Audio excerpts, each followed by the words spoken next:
Makeup.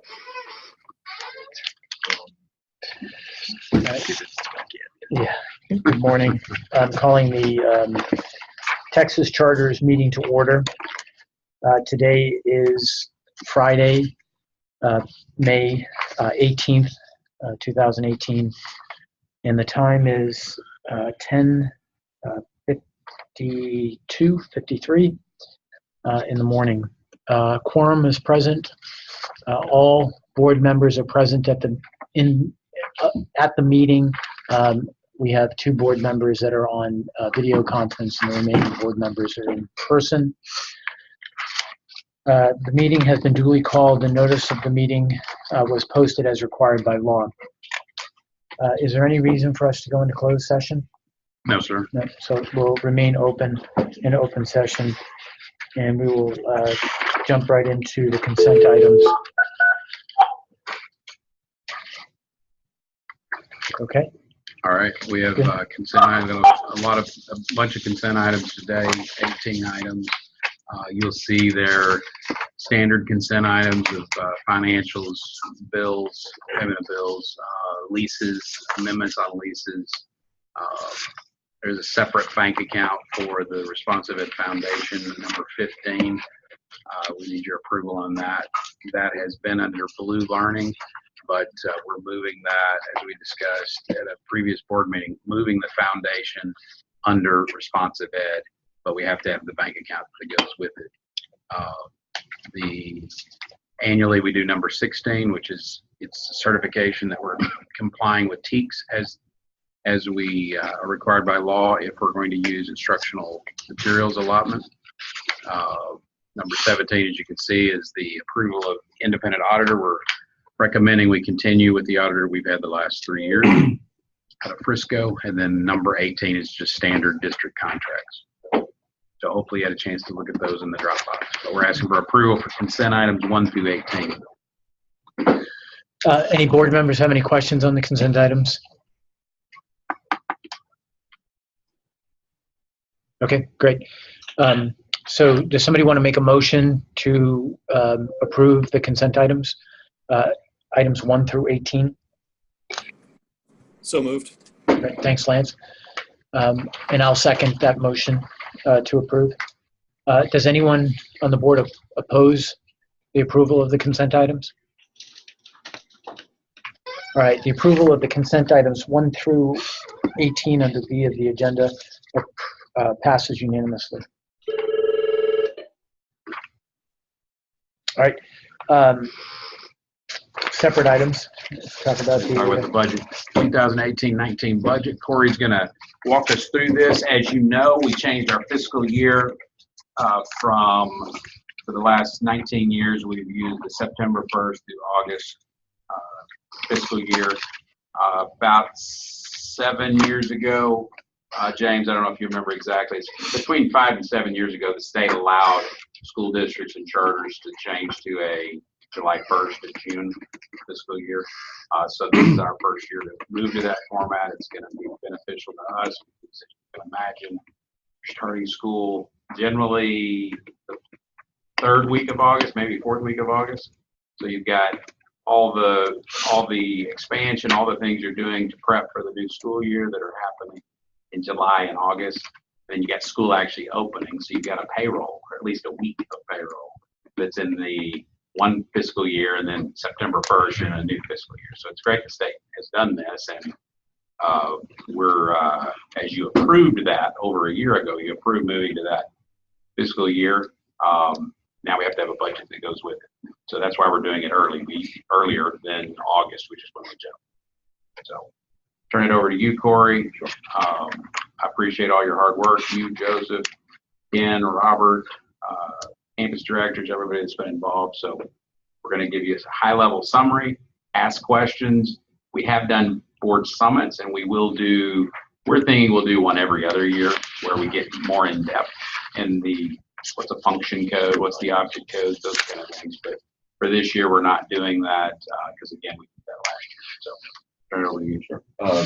Just to dovetail a little bit off of what Chuck said, because of our fiscal year starting July 1st, the state requires us to file the audit at least 10 days before, the latest before the fiscal year starts, which is in June. So that's one of the reasons we're doing it a little bit earlier. Also, to his point, with changing our fiscal year, it really does line up better for the campuses as they start the new school year. We're not having to worry about year end coinciding with the beginning of the school year, and the expense allocations associated with that. So it really is a good thing. We're excited about that. My team will be over the summer, primarily that first week of July, conducting, switching over the software. There's a software process we have to go through to change that over to the fiscal year. We'll be doing that first week of July. And it's not hard, it's just tedious. I make sure you get the right order. So it's going to be a good thing when all gets said and done. So thank you all for doing that. So moving into the budget, where I would like to start, if it's okay with everybody, hopefully you've had a chance to look at this, is I'll draw your attention to the recap page first. There's just kind of a high-level summary of our operations and the expected performance this next year. You will notice on the right-hand side that we are projecting a net surplus of just over $17 million for the year.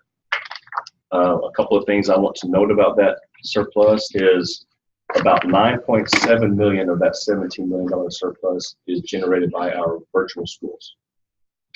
So over half of that surplus is our virtual schools. I just say that as a point of reference, so that as we have other discussions that may pertain to the budget, that we keep that in mind. And let me just remind everybody, we have ended our contract with K-12. We had a K-12 contract for 6.5, 7 years, and that contract is ending.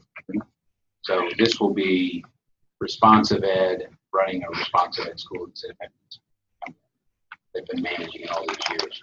So it's new to us. We have marketing on it. We're spending a lot of time making sure our parents of our kids, these are our kids, they're our students, these over 5,000 kids.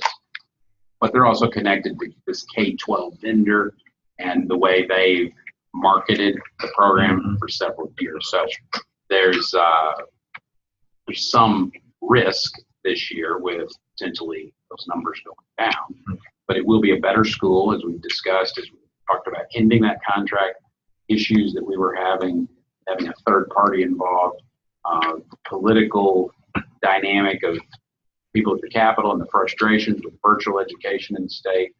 We've got to not only take it up a notch for the students themselves and have a better program, but also if we're going to expand as a state and have more virtual schools and provide this option to 50,000 kids, then we have to do it right, and the state has to see it being done right. So as Corey just said, a lot of this surplus is related back to that virtual program. We will be coming back to you in September, giving you real numbers and modifying this budget if we don't hit these goals on the virtual side. Because it is something new for us doing it all internal. There will be some pushback from the vendor trying to recruit those kids to another program. They have one other program in the state. They'll potentially be trying to pull those kids over, at least some of them. So there is a question mark around that, and thank you for pointing it out, Corey. We just wanted to highlight that. So with that being said, that $17 million constitutes approximately about an 8% margin. If you take virtual out to continue that conversation, our margin is about 3.8%. So so that's one of the reasons why we've been pretty conservative on this budget as far as spending that $17 million surplus, right? So we want to make sure to see where things fall out and see what happens with the virtual program, because we never want to become dependent necessarily on the virtual program. So I just want to point that out to begin with. Also, if you don't mind, Chuck, talk a little bit about the initiative this year, the budget and the campuses. We are working towards having a more proactive budget management with our campuses, and what I mean by that is starting this year, and it's not perfected yet, but we are looking at giving the campuses a lot more visibility and transparency into where their numbers come from, what drives their numbers, and in doing so, we'll be, as an organization, meeting with those campus directors and talking through their individual budgets with them and talking about their their abilities to manage that budget as they, to the extent that they can see fit to spend their dollars, assuming they have a surplus, what they can do with those dollars, what makes sense. So, that's going to be an exercise over the coming months that we want to get in front of these campus directors and start really delegating some of that budget management to them so they can have a little bit more entrepreneurial control of their campuses to some extent. It will help them immensely with local fundraising for going to funders, going to parents, helping parents and funders understand what money is generated by the campus and what the expenses are. So it's something that we talked about. We're very transparent. Everything legally has to be transparent, but it's all at the district level. It's at the charter level. So it's not been the easiest process for the individual campus to be able to drill down. Yeah. We talk about it at a high level. We would, in our training sessions, we would, on a whiteboard, we'd map it out for them. But this is going to be the best we've ever done at really being able to convey to the local campus the information that they need to know. So it's not that this year we're going to just turn over 75% of the revenue they generate to the campus, because it's taking time. There are some schools with deficits that we have to get in line with that 75% before the other ones with surplus end up then spending the money. But we're going to talk about what we're doing for staff from a district standpoint. But ultimately, the goal is we're getting it in the hands of the campus director and the local staff, that they're a part of that decision making on what can we do to increase teacher salaries, for instance. So that being said, I'll go through some of the highlights of these numbers for a few minutes. Just wanted to note, first of all, that we, from a new campus standpoint, we have essentially 4 new campuses. One in the Premier High School, which is the San Angelo Premier High School that we opened in the fall. 2 brick and mortar schools in TCPA, which are Founders Classical Academy of Frisco and Classical Academy of the Permian Basin, which is out in Midland. And then the 4th one is actually Get caught up online. Let's get Sarah. Where she is. You're on the. Yeah, on the. I think it's the first couple of pages, Sarah. Yeah, the very first one. Yeah, right there. So like I'm going to go down a little bit. So as I mentioned, the one Premier High School is in San Angelo. The 2 TCPA brick and mortar schools are Founders Classical Frisco and the Classical Academy of Permian Basin. And then the 4th new campus is one of our online or virtual offerings, which is the Founders Classical Online school that we are opening in the fall this year. And you can see the ADA estimates over there of about just 1,334 are our budgeted ADA estimates at this point in time for this budget. And this is only new schools. This is not the ADA growth at existing schools. Correct. And does not take into consideration any location moves or anything like that. Also, just want to hit a little bit on the next page, Sarah, on sort of compensation, the employee impact. You can see that we have budgeted for increases, budget increases to allow for certain increases in pay. You can see for the teachers, administrative staff, campus directors. There are also benefit enhancements. The budget benefits included an increase of our insurance employer supplement from 300 to 325. We've allowed for that in the budget. It hasn't necessarily been finalized as a decision, but this budget does include that for presentation purposes. Also, just to talk a little bit about our revenues that we're expected to generate this next year, kind of the basis of that. What we basically did for this budget was we took our current summary of finance information and used that as the basis for the budget. So I say that to say we did not build in any increases in any of our allotments, so to speak, that our summary finance addresses. We kept it flat from that standpoint. The only real increases we have in our revenue are driven primarily from, we did put kind of a 2% buffer increase in there. We'll call it cost of living, for lack of a better term, just to put a placeholder on some expected things that usually come. You just don't know where they're going to come from. So we kind of put that buffer. That's the primary driver of the increase in revenue and a little bit based on the student growth as well. One of the things I also want to talk about is the 2015-16 bonds going into this next year. I don't know if everybody's kept up a little much with that, but starting this coming year, we will start paying principal on our 2015 bonds. Up until this point, we've only been paying interest on the 2015 bonds. We are paying principal and interest both on the 2016 bonds, but 2015 bond principal kicks in this coming year. So I've kind of noted a little bit what that impact will be. It is debt interest is going to be about $4.88 million coming in this next year.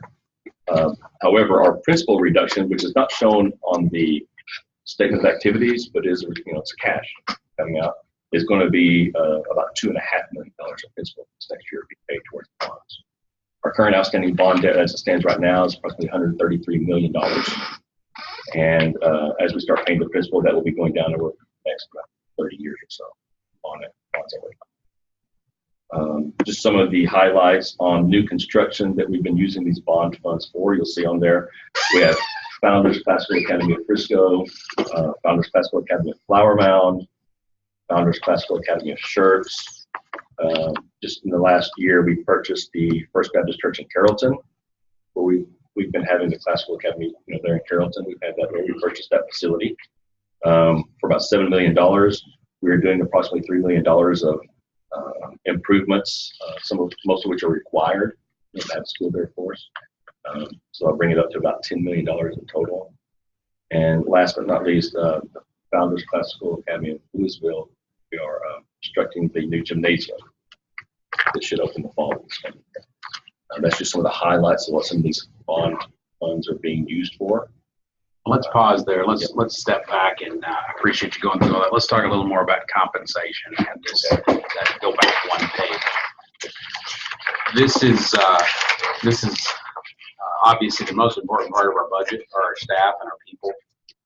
We obviously couldn't do what we do to serve kids and make differences in communities if we didn't have the teacher in the classroom. What makes this complicated than what you would typically see at a school district or a one operator, single site operator? You have these 70 plus locations. You have within those 5 different models. And even within those models, we give discretion at the campus level. Locations are different. As Robert continually looks at and says, we wish there was a day where everything similar, the building layout, class sizes were all 800 square feet, but they're not. So you can go into a place like Austin where we're in a church building and it's 500 square feet. Well, you're not going to have 22 kids in that room. So we have to look at this campus by campus. We have to show it to you as the entire district, as the entire corporation. We're looking at it campus by campus because almost every campus is unique up to this point. Now we're starting to build buildings where we know the size of the classroom is going to be able to accommodate 22 to 25. So when we talk about what we pay relative to the school district, you've had us sign for years with our incentive program. Well, we're going to pay every teacher, we're going to pay them 90% of what the district pays a first-year teacher, base pay. And then we add the incentive on top of that to where a teacher could get to 110% of what that first-year teacher would make. Now, if you're a 10-year teacher, that doesn't mean a whole lot to you because you're not a first-year teacher. But considering, just so you understand, considering, again, the models, you have models where we do not hire more than 25, 30% of our teachers are certified. So they would not even be working at the local district. So now you're really competing with what other kind of roles they could have out in industry, whether it's higher ed. We have several staff in our founders model that can teach at a higher ed level, but not in a local school district because they're not certified. Those teachers themselves, heard it myself, them say, they want their model. They want the model with the extra electives, right, for their liberal art program. So they're willing to take less money so they can have more staff in the building, providing art and music and those kind of things. As you go to the premiers, which It's our oldest brand, been doing that almost 19 years. That brand is pretty standardized. And we found there, year after year, we ask this question every year when we bring the campus directors in. Would you prefer the pay to be increased for individuals? You'll have less people in the building, okay? I'm not talking about laying anyone off. We're saying through natural attrition, we may not have 10 people at a premiere of 120 kids. We may have 8. They say over and over again, every one of them, we prefer to have the 10 staff, not the 8. So they make that decision. And that's part of this whole dynamic of being more transparent in how we hand this out to the campuses, not only for the director and for funders, but for the staff themselves to understand, where does the money go? In addition to that, and most of you know this, in addition to that, we get, on average, 15% less than the school district. So if you look at Louisville ISD on their financial indicators with the TEA, Texas Education Agency, you will see they are spending over $10,000, close to $11,000 student. And if you look in comparison to our campuses around here, close to $8,000. It's a bigger gap than even the 15%. But looking statewide, and as a statewide organization, you look at it statewide, it's averaging about 15%. So we are cognizant of it. We realize it's the most important thing. We are looking at it constantly. When we throw out numbers like the 3%, that's something where we're bumping up the amount of money overall by 3%, but that is not indicative of what happens at Tyler Classical. Tyler Classical this next year is actually going to have closer to 15% added to their budget that they can use at Tyler. But again, as I said a few minutes ago, we do have some campuses where they're closer to a deficit. They may actually have a deficit that we can't do the same thing at that campus without having the campus director and the staff being a part of that decision and making some decisions. But again, for us as a board, just looking at it, it's easy for us to say, and rightfully so, how do we do more for the people that matter the most? We've got to do that, but we have to do it campus by campus. There's no other way we can do it. So just understand that, and as we grow this board and have a larger board, we've talked about having committees. At this size, it doesn't make sense, but if we grow this, 4 or 5 more people, we would end up with some committees, and you would have a committee of 3 or 4, and you as the committee, if you were on that committee, you could spend more time looking with us at the campus by campus. Either you guys want to add anything to that, what we've talked about with staff and HR?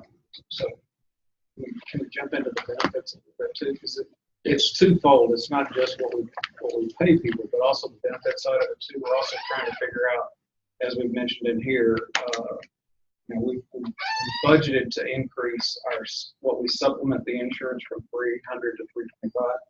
Just so you know what that translates to for the number of people, for the number of staff that we have out, across the company. Just doing that $25 increase is about $350,000. So over the last 3 years, we were at 275, what we were supplementing 3 years ago. So we've increased it by 25 each year. So we were at 250, and we increased it 275 to 300. So by increasing that over the last few years, we've been able to, the actual cost to the company is just shy of $1 million that we're putting more into benefits. So we're also trying to look at that on that side to see, we're just trying our best to keep up with health insurance costs. With the TRS, Aetna has gone up. One of the plans went up about 10% this year. I believe one of them went up about 5%. So we're trying our best to kind of just hang on to keep up with as much as we can on the benefits side too. So and let them know about the requirement that we're in TRS. Yeah, that we have to, years and years ago, this has been maybe 12, 14, 15 years ago, we had a choice to be able to opt into the state insurance plan. And once you opted into the plan, you had to stay in the plan. There wasn't an option for you to get out.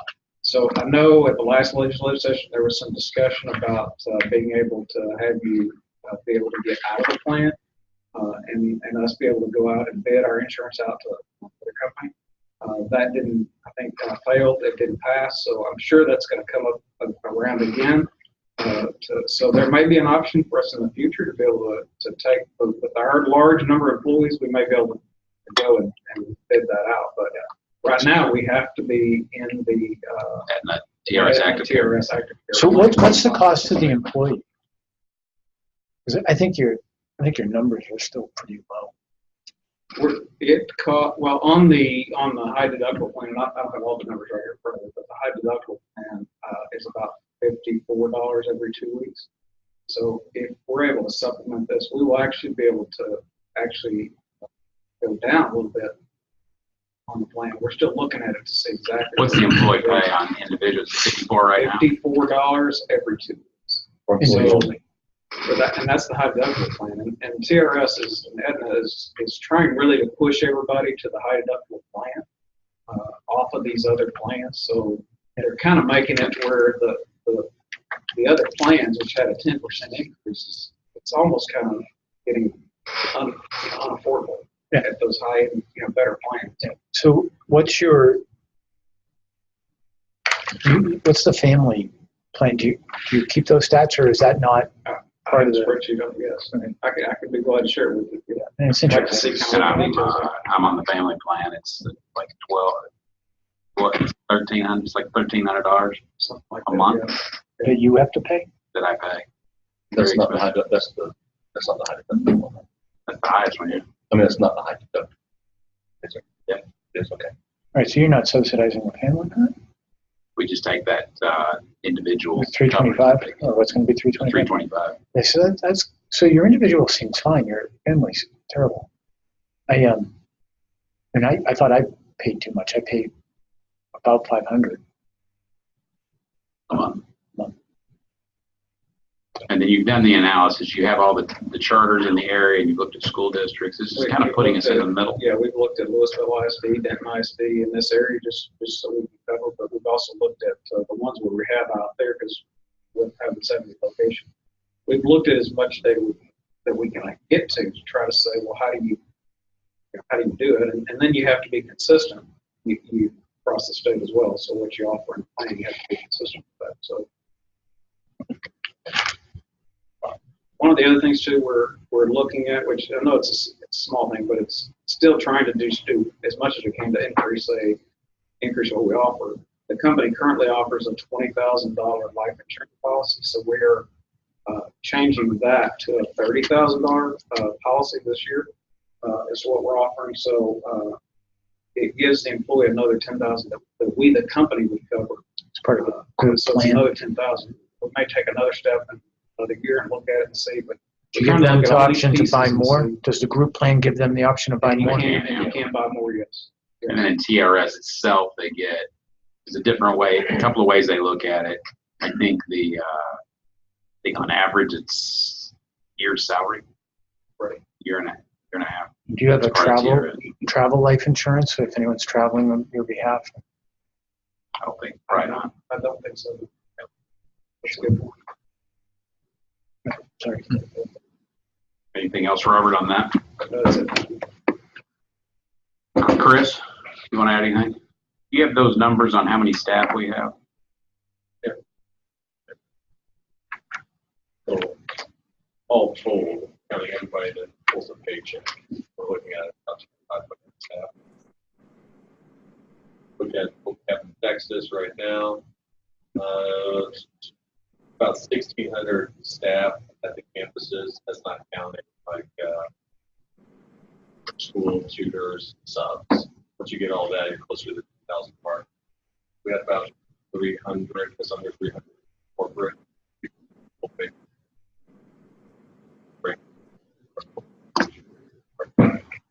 So roughly 2,000 Texas employees, and is it Roughly 2,000. and the rest are Arkansas? Yeah. And just that when you start getting the subs, that inflates the number. I mean, the subs alone are over 300. Yeah. You're really looking at Arkansas next. the campus staff in Texas, you're looking right on 60. Okay. And we have about somewhere in the neighborhood of about 1,200 employees that participated. Some of them obviously have as we plan their other plans and stuff like that. So Where they should sign up for Obamacare. All right, any questions on that? Just want Chuck, you to know it is the most important thing we focus on, and we're constantly looking at it. Go ahead, Lance. yeah, you know, I might have answered this before. Maybe I should know or asked this before. Maybe I should know the answer. Do we have a regular system in place for gauging or polling staff on, you know, contentment, engagement, etc.? And if so, or two-part question here, if there have been surveys, do you have a sense of what it is that employees are most concerned about when it comes to compensation, engagement, etc.? We do this every year, this employee satisfaction survey. We started 3 or 4 years ago. We started with this building corporate staff, and then next year, so it's been 2-3 years, we've opened that up to all the campuses as well. We actually have the one from the February survey. March, we just held a survey that we'll be looking at. I think it's later today, right? With our HR staff, that we will definitely bring back to you and let you hear what the opinions are. But high level, guys, what stood out to y'all over the last couple of years? Pay comes out, it's mentioned, you would expect, because again, you look at the news, you look at the industry itself, perception is it's underpaid across the board. You see Arizona, Oklahoma, you see people out and wanting that raised. Then of course, internally, we've already mentioned the funding source is limited compared to our peers that are school districts, so that's an issue. But in addition to the benefits are mentioned at times, but what other things stood out to you guys over the last couple of years? one of the things I'd say, so off the top of my head, I don't have it right in front of me, but I know communication's been one of those issues. Is continuing to make sure that we're communicating with our employees about our pay structure and the things that we look at and the resources that we have to evaluate pay and what things like that. I think that we're working to do a better job of that, of getting more communication out there, so that they kind of know here's what we do every year to evaluate pay scales compared to districts. Other companies out there. We had a company come in, I think it's been maybe 18 months ago, 2 years ago now, that we hired an independent company to come in to evaluate our corporate payroll as well, to see how do we compare to the world out there. So, and during that, we were able to identify software that company used that we now also use. That software to identify pay scales and things like that. So it's just being able to continue to open up that communication lines as to what are we doing, that we are looking at it, and we do look at it quite extensively every year to see, are we staying competitive, with the market for positions we have to hire. So that's one thing I have you. I agree with both of those, and efficient dealing with putting in requests for service or person. Agree with both of those. Okay. And then frustration with getting stuff approved, the efficiencies of the PR systems, things like that, which we're seeing as we're in our 3rd year of Skyward now. We're seeing the system just work better, right? It's making it easier. One of the things we did last year was allowing them to use a credit card up to $500, the campus director, which just streamlined a lot of things for them. So Lance and the rest of the board, we will, Chris, would you forward out to the board after we meet later today and we're looking at that? Would you forward out the next Monday, 2 actually. Is it Monday? The next 2 weeks, we'll send out the employee satisfaction survey, the one that we just finished, so you can look at it. Yeah, the other thing, Chuck, too, that I don't know if these guys here know that we try to do this every year, but Chuck and Chris and I just had the opportunity to meet with all the campus directors face to face. So we had meetings with them to try to get their feedback. We try to do that every spring, where we sit down and have 3 or 4 hours with small groups, about 8 to 10, to be able to get their feedback and really talk to us. So we're not just getting things in a paper format, but also being able to sit down with them face to face and hear what their issues are out there in the field and how things are being perceived and stuff. So that's been very good. We're in the process of collecting all the notes from those meetings and deciding, kind of prioritizing, because you get a lot of feedback, trying to prioritize, what are the top, 3 to 5 things that we need to focus on that are consistent with. So. Great. Thanks, guys. Okay. I'll turn it back to you, Corey. Sure. Just want to mention, as we before we go into the actual numbers, as you all know, that we are required to approve a budget, and ultimately we're audited every year on a budget that is by function. This is no news to most people in this room, maybe Joe. But we typically look at financials a lot of times at the object level, the account number level, but we are required to approve and submit our budget by function, which is why after that recap, that first next session we look at is the budget by function. And then behind that, for reference only, it's by object. But at this point, with that being said, hopefully you've had a chance to look at those, and I'm just going to open the floor to any questions that you all might have we haven't addressed. I don't have any questions, and thanks. That was a very good job, Corey, going through it. You will approve by function. You have a tab just for these function codes, function 11 through 81. You will not be approving by objects, but we have that there for reference. The other thing, and whoever makes the motion, we need a motion to approve by function for each of the charters, as well as we've done this for the last several years. We need you to make a motion that the board understands that the administrative fee, which right before the recap, the 15% that's been consistent year after year, that we want the board to actually make a verbal motion related to the 15% is an administrative fee that rolls up to the corporation, and that's what our legal counsel says is the best way to handle if there's questions from the state about local funds, state funds. One of the things that really comes out, and it's actually in the education code, they'll go through a list of things you can spend money on. And JB, you know this. It goes through that list of all the things you can spend money on as a public school, right? And then at the end, kind of to wrap it all up, and anything else the board approves. You and I have talked about that over the years several times.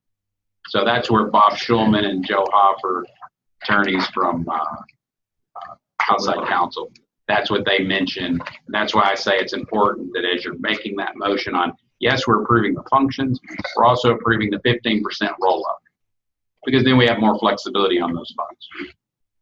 You want to add anything to that, Chris? No, JB? Yeah. So any questions?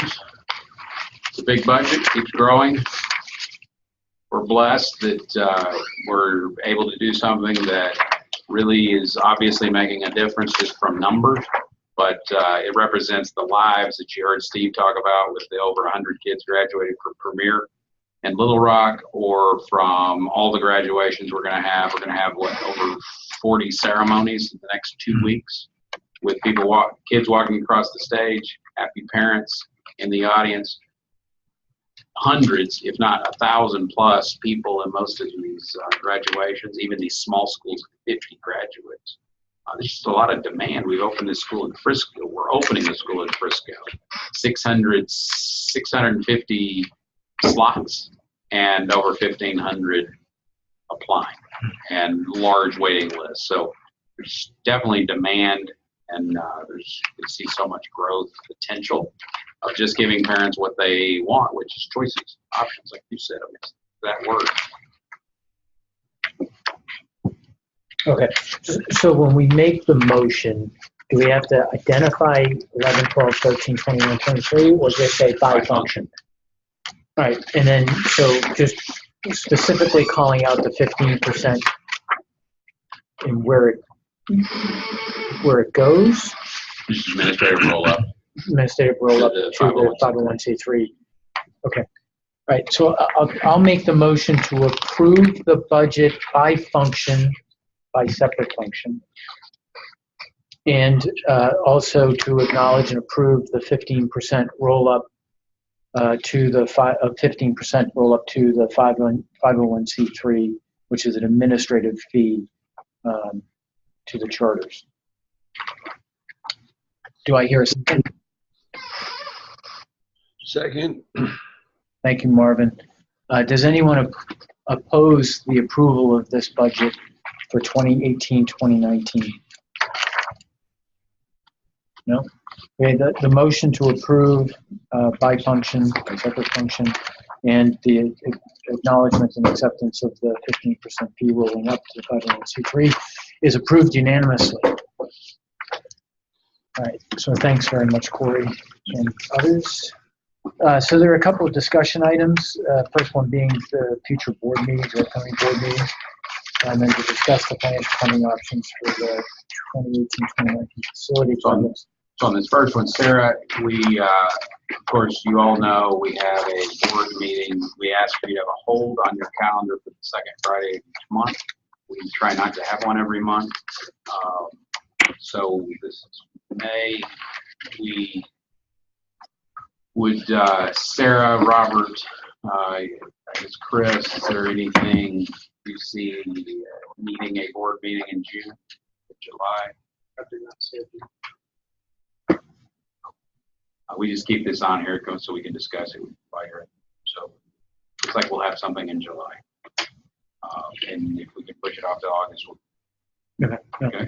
I have just a lot of conflicts in July and in August, but if we could do something actually on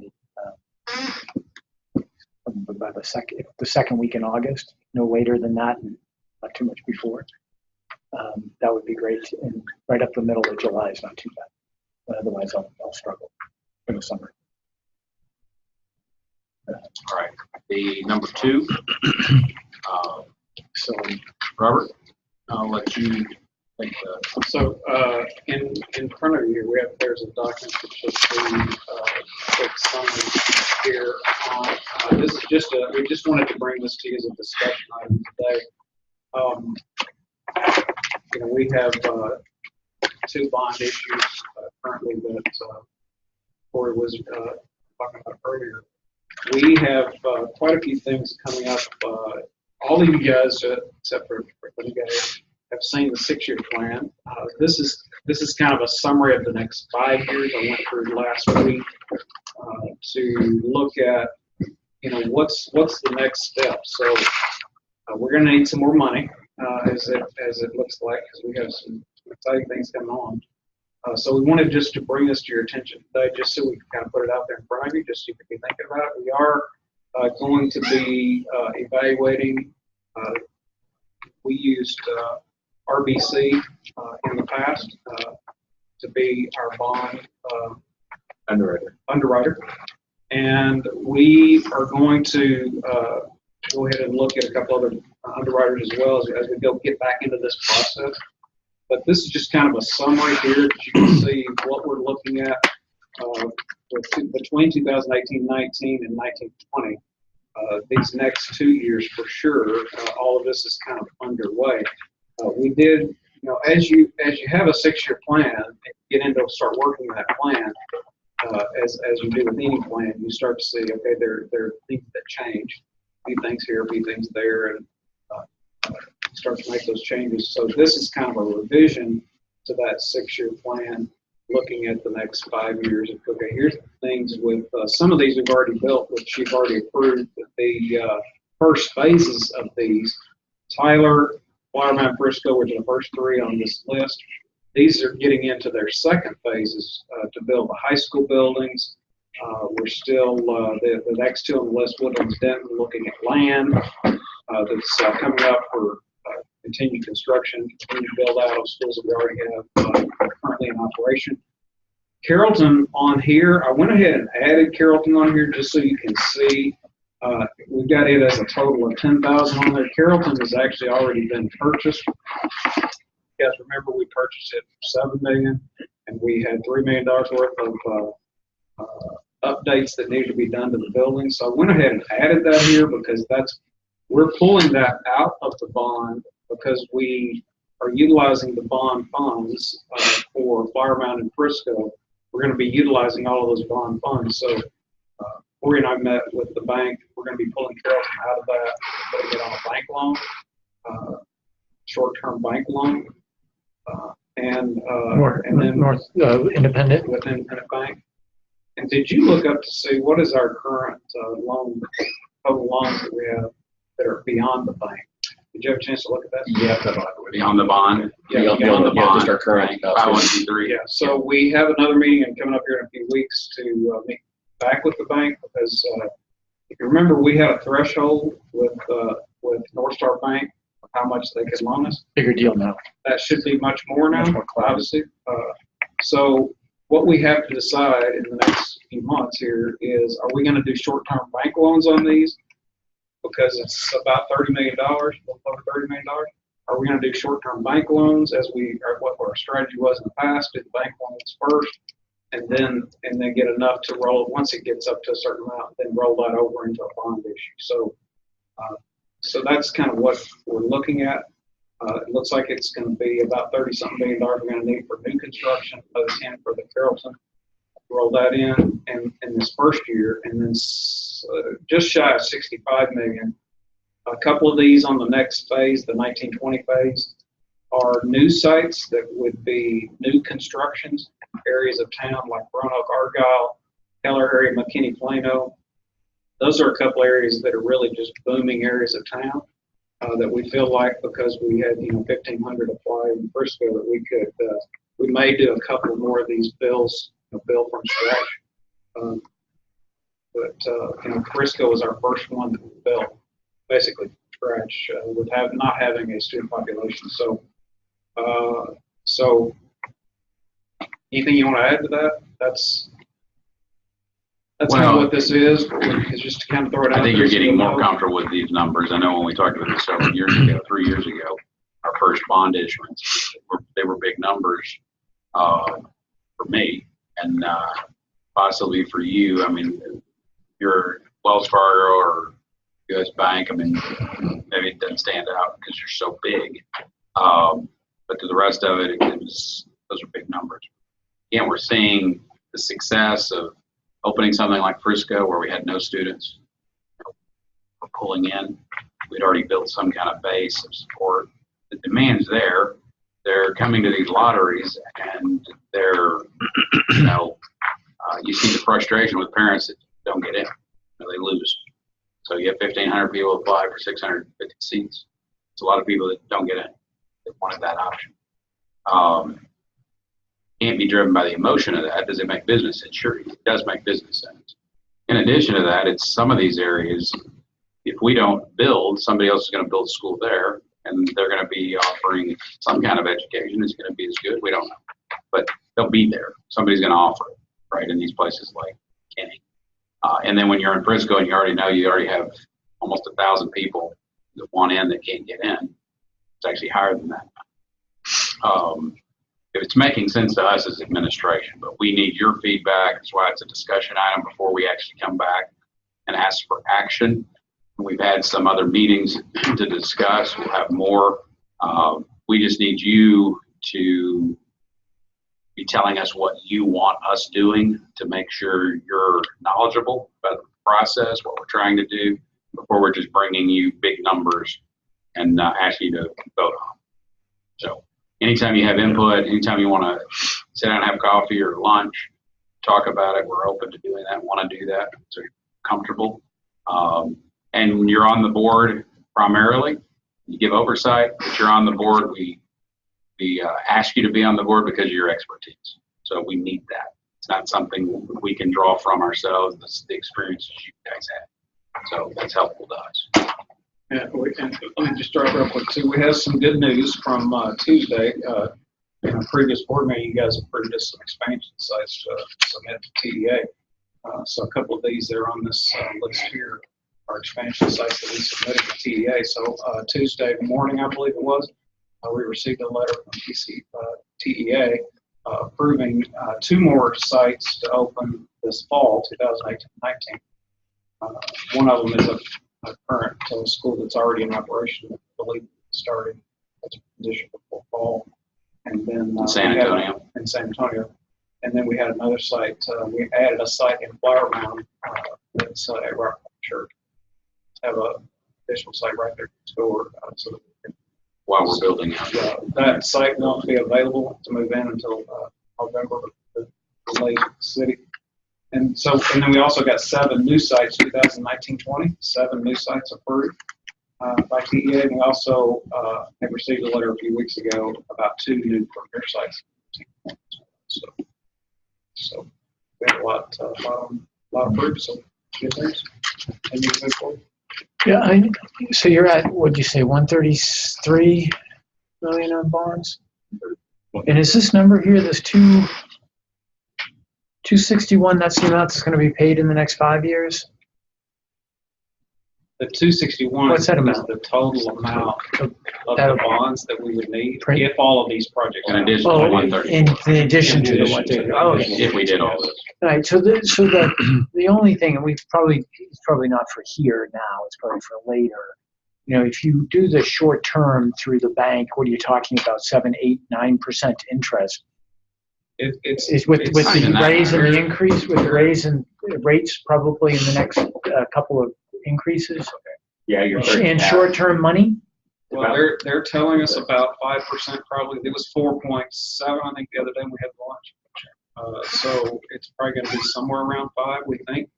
But it is going up, obviously. It's quite frequently. So if we see 2 increases by the time that goes, so maybe it's 5.5 to 5 3/4 if they think 5 now.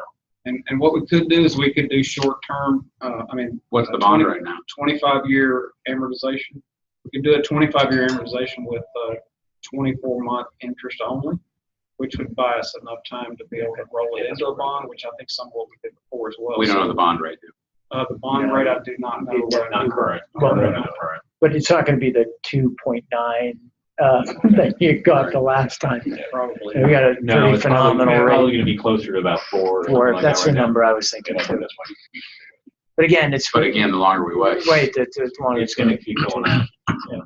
So I always ask this question, but what's our cash position right now? Restricted cash position? I'm on top of my head. Sorry. 67. 65 right now. 65 on the financial reports. Yeah. Yeah. Notebook. there's- How much is owed to K-12? Oh, We need to look at that. So yeah, it's that's probably 35 to 40 when you take that's what I don't know is what's spoken. Okay, so it still makes more sense to do the short-term loan than to mess with the position. We don't know. Are they gonna expect 20% or 25%? They're saying 20% right now, but Down I'm payment. going to try to put that out there. Like they tell me that's all regulated, and you understand this when I do that. We're all regulated by what they can do and what they can do, but we obviously are going to try to ask for like 15% there, things like that, because we do have so much money in their bank. Well, the They should question be is able how to give us much something the better. value of the collateral. But the asset they're saying 20%, 80% loan to value. value of the asset should take.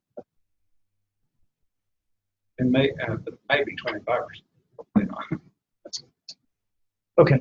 So it seems to make sense to go ahead and issue another bond. We just want to throw it out there, get you thinking about it, and then start that process, which could take 6 months. And we're still okay with our S&P rating? We are Changed? very strong still. Nice. We are Triple B flat. triple B flat, and it was a strong rating. Honestly, we're not very far different from their triple B plus. Did you say won't give you a triple B plus because you're a charter school? Charter risk? Yeah, charter school. They look at us with higher risk. Because the state can revoke you in three strikes versus a district can't close that quick. That's the big difference. But Joe, what happens is if we're investment grade, then we have access to the permanent school fund, Texas Permanent School Fund, which gets us a triple A plus. What is it, James? It's AAA. It's just triple A because we're attached to the enhancement with PSL. That's how we get those good rates. JB has to go. Thank you, JB. Appreciate it. Be careful. Yeah. So that was it, really. So that was it. So nothing to vote on that right now? Nope. Okay. All right. Well, I'm curious how you decide, going to a different underwriter, by Gibby, versus continuing with RBC. We've had some pretty good success with them, but I'm curious if there's more to that. We got to look at these other options. And one thing that's happened with the charter market is we've had, in the last 3 months, we've had a couple of school districts that have apparently been signing things to some of these vendors about they want them to do business just with school districts. We don't have proof of that, but we have the letters from vendors going to school districts like Keller ISD that are saying, hey, we appreciate your business. We really appreciate the school district business, and we've chosen not to do business with charter. So the Attorney General's involved with dealing with the school district side. We've got TDA involved, even the Texas Association of School Boards saying, hey, you can't do that. So in this process of looking at Baird and some of the other ones along with RBC, and Baird's not one of the ones that stayed out of school district and charter school, but there's a couple other ones out there. We need to go out there and ask them to bid on this, and let's see, are they just going to basically try to keep us out of the market? So I didn't mean to cut you off, James. You were going to, Ben asked you the question, but I wanted to throw that in. Well, I was just going to say, when we did the evaluation originally, we did look at other underwriters, and they each provide different services, and there are different positives and negatives. And obviously, cost is a big one, but also the experience within the market, and that changes significantly year over year. The market shifts significantly, so you don't always end up with the same underwriter being the one doing the most deals. And so and the one who's doing the most deals typically has the best relationship with the investors and folks who are actually looking to put money in, and then very often get the best rates also. And so Baird was Chuck mentioned them. They were a strong competitor last time. So that was one of the ones that we were on a very short list the last time. So it's just, there are multiple aspects to what we need to look at. Okay. All right. Anything else anybody wants to bring up? Okay. Our meetings are adjourned for today. All right, we have lunch here. You can stay with us. Fajitas from What's for lunch? Hacienda. Fajitas. Tex-Mex. Oh, man.